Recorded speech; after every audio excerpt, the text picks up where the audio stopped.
We're off on another adventure in my mate Dan's boat. Often this time of year, being the middle of winter, people put their dive gear away and leave it in their garage until summer, and they don't realise they're missing out on some incredible diving to be had. There's plenty of crayfish this time of year, loads of fish, and often you get clearer water. What are you targeting today, Sophie? John Dory. Yes! Kingfish. Okay. Snapper. What about you, Big Johnny? You're back. I'm just trying to spend some time in the water, some quality time. See if I can get a fish. Oh, that's good. Yeah. Maybe a terracid. Good that John's keen to get in the water. On inspection, the viz is pretty decent. Probably around about 8 metres, a little bit gloomy, maybe even closer to 10 metres, but more than enough for what we have planned. Bit of a warm-up dive to start. We're just going to check the weed edge and see if the current's doing the right thing.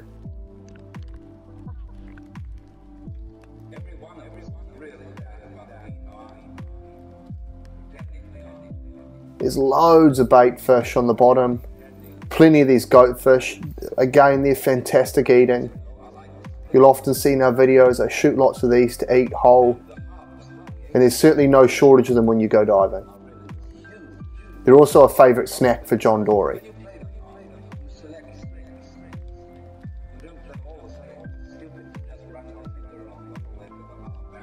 Out deep on the weed edge, there's a little bit of current, but it's not doing exactly what we'd like.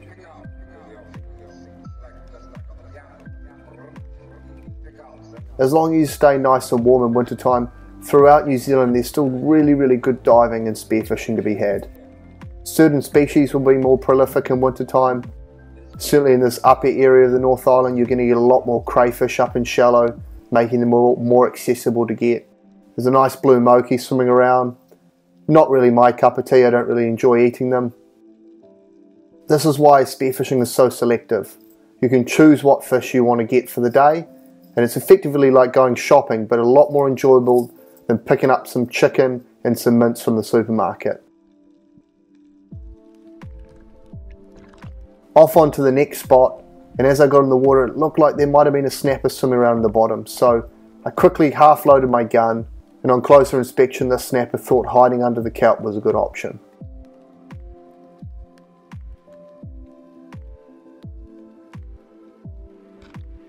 First part of the shopping list is sorted. We've got one snapper on board.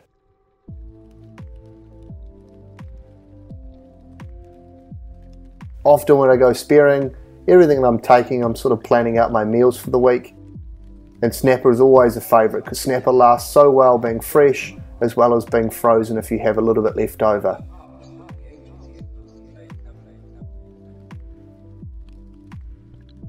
With the current being not so great, we headed in shallow to look for some crayfish, and there was no shortage. There was loads and loads of crayfish.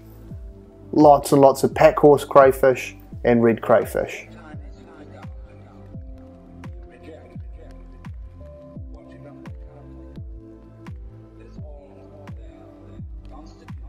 I'm doing my best here with the torch not to point the torch directly in their eyes. There's quite a few on this crack here. I do enjoy a little bit of crayfish, but I certainly don't need a lot of it. Just because there's crayfish all over the place when you go diving doesn't mean you need to take all of them. Here's the difference between a red crayfish on the right and packhorse crayfish. Now, although these packhorse crayfish look decent size, they have to be a lot bigger than red crayfish to be legal.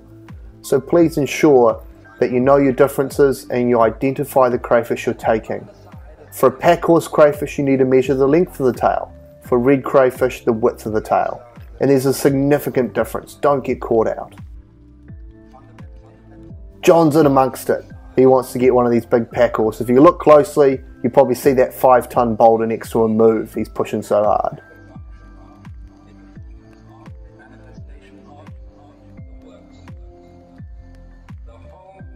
He's on the ball with a lovely sized packhorse, and that's a male crayfish.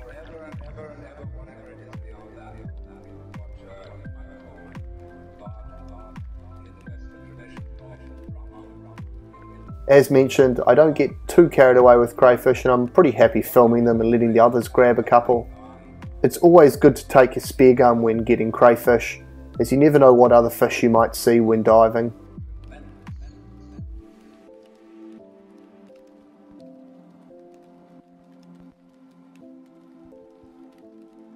There was a nice drop off here where we were getting the crayfish, so I quickly snuck over just in case. There was a little bit of current because you can see the demoiselle sitting here.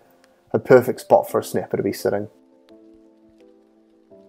You can see its dark silhouette on the bottom there. Not a big one. I thought it was going to spook here, but it must have got disorientated and turned back around. I take a real long shot with my 100cm carbon. It just managed to catch the bottom of it. Having a reel gun in this situation is quite useful because I can let a little bit of line off and play the fish really gently so it doesn't get off. I'm going to drop my drop weight to get all my float line out of the way and then slowly deal with the fish.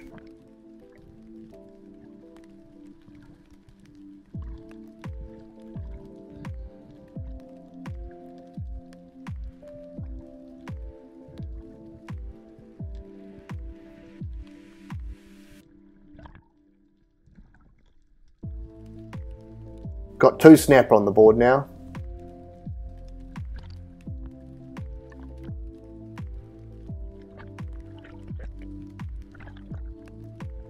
Rather than get my hands dirty, Sophie's into it. She's found a nice slot here that's absolutely packed full of nice packhorse crayfish. A really cool sight.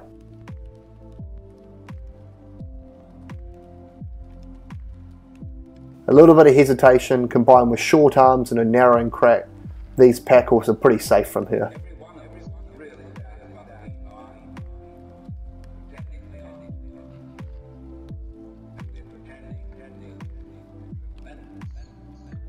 But not to matter, they're absolutely everywhere. So she's found another one in this hole here.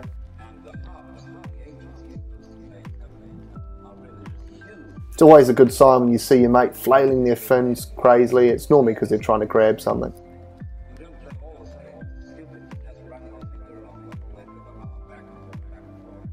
Perfect technique and capture. See how she's got hold of the horns, not the feelers.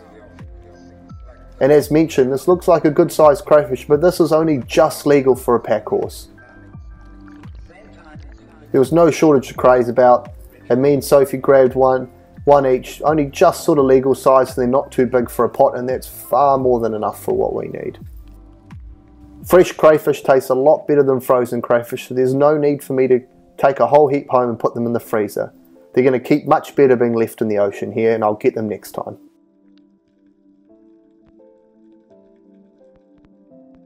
Back out onto the weed edge, the current's picked up.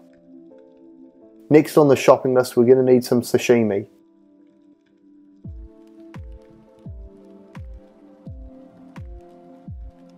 The goal for today, being winter, you're not going to get as many kingfish around, but we were hoping someone would get a kingfish that we could share. But just in case, I'm going to take a nice trevally.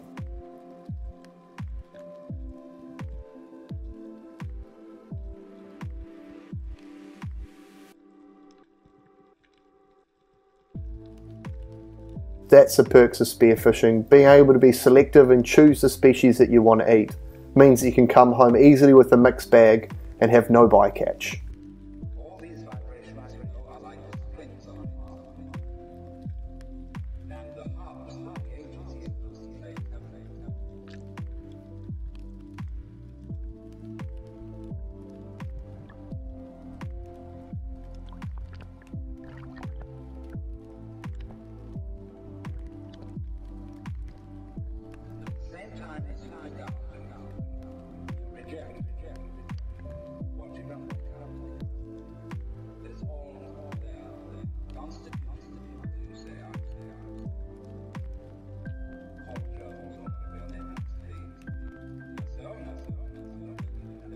On to our next species, terraki, and this is a nice big one.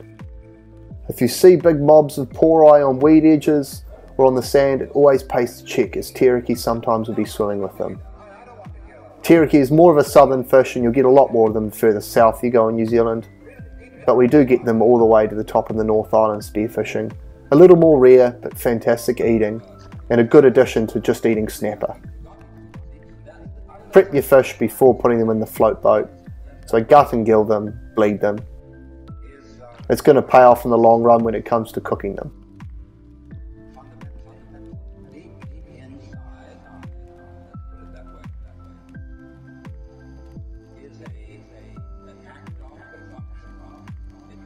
Starting to heat up, you see there's lots of bait fish all the way to the bottom.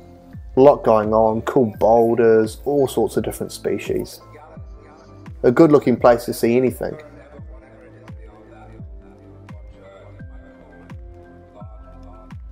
And on the way down I see this teriki sprinkled all over the place. Rather than chase after them, I'm just going to get to the bottom and inspect. They can often be quite curious and they'll come up to you if you lie still on the bottom.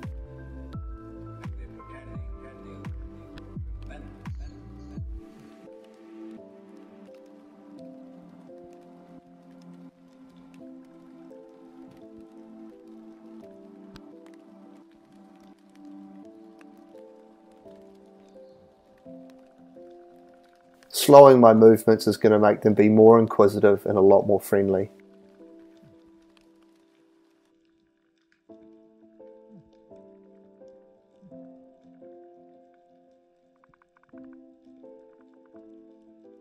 Oh, decide that I'm going to change my mind, I'm going to shoot that one there.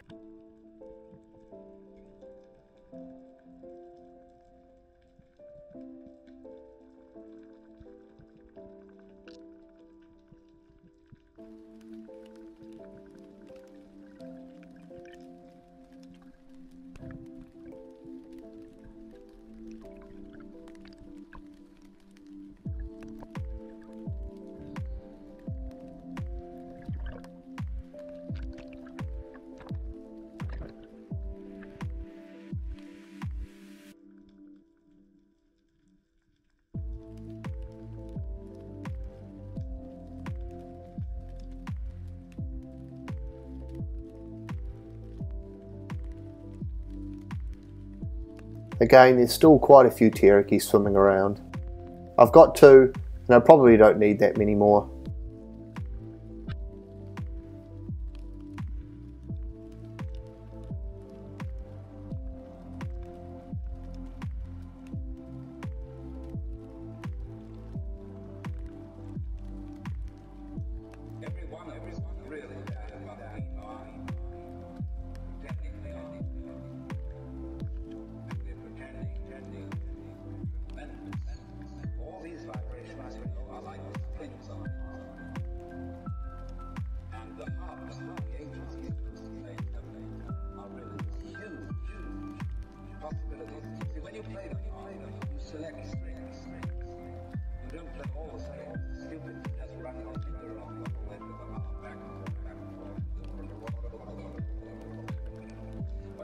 Sophie managed to nab a teriki too, so we've got 3 teriki, a couple of snapper between us and 2 crayfish, and a trevally. Dan also managed to get a kingfish on the way back to the boat, so it was an ideal scenario. It was lunchtime and we were done with diving. We had more than enough fish and crayfish to share between all of us. Winter kingfish is such good eating as well.